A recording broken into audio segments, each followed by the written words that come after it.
What is this shit show? Our dating story, the experienced you and the inexperienced me? This isn't a romance anime. This is a goddamn experiment in masochism. It's as if someone took every cliche from high school rom-coms, blended them with the cultural essence of what if we made the most insufferable characters ever, and then threw it on a screen like a twisted version of boring Game of Thrones, but with more awkward pauses and less violence. Let's talk about the hero, Ryuuto, the human equivalent of a wet mop.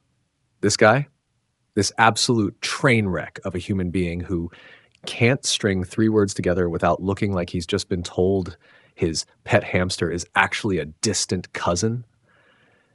If I wanted to watch a human do nothing, I'd tune into a documentary on sloths. This guy doesn't just suffer from communication problems. He's actively sabotaging himself for the entertainment of a bored crowd. He lets every misunderstanding grow like a damn tumor, because apparently that's the only thing he knows how to cultivate. Seriously, this guy is so useless. Even his silence is more interesting than whatever comes out of his mouth. You could literally replace him with a piece of furniture, and I wouldn't even notice the difference. At least the furniture doesn't pretend it's trying to get with the hottest chick in school. Speaking of the hot chick, Luna, yes, the romantic paragon of virtue, except that she slept with half the population of whatever school this is and has the emotional depth of a puddle. The show tries to play it off like she's this misunderstood character who's disinterested in sex, except she can't keep her pants on for 5 minutes. She's out here teaching us all a lesson in futility, and not the fun kind of we learned something valuable today bullshit.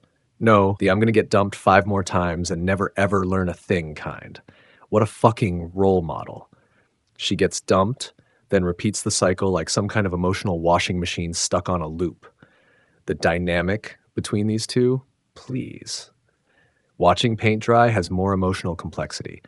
You've got the classic nerd who, for some godforsaken reason, manages to hook up with the popular pretty girl.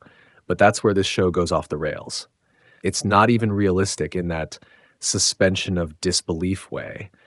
No, it's like if a high school nerd with a 30-second attention span and the social grace of a rabid dog suddenly started dating the most sought-after girl in school. They want us to believe this, and I'm over here wondering if this show was by someone who's never actually seen a human interaction. Then there's the drama. God help me, the drama. This show has more melodrama than a soap opera written by an emotionally unstable 14-year-old with a penchant for cheesy love triangles. You know what this anime's biggest flaw is? It doesn't just rely on drama, it manufactures it out of thin air. It's like they threw every conceivable contrived conflict into a blender and just hoped it would come out like a delicious romance smoothie, but instead, we're left with a bitter, unseasoned mess that tastes like regret. And don't even get me started on the character designs. Who the fuck thought it was a good idea to make the guy's voice so grating that you want to throw your speakers out the window? Every time Ryuuto opens his mouth, it's like he's allergic to consonants. The dude sounds like he's trying to communicate with Morse code, but he's just too damn lazy to do it properly.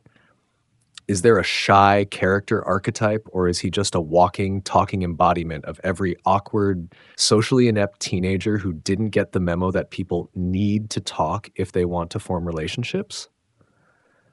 Look, I get it, okay? Keikenzumi, fuck that title by the way, is trying to be different. It's trying to say, hey, let's flip the script on the usual romance tropes. But the thing is, it does nothing with the experienced girl versus inexperienced guy dynamic. Except to remind you again and again that this guy is such a fucking loser that he can barely form a sentence. The only thing unique about this show is how utterly predictable and boring it manages to make everything. For real, the only thing experienced here is how fucking tired I am of watching this anime. If you want a romance, go watch something else. This is like the fast food version of romance anime. Cheap, unsatisfying, and full of regret. If you've got a fetish for tortured, boring, painfully awkward characters, by all means have at it. But for the rest of us, yeah, this show's about as fulfilling as a soggy cardboard box.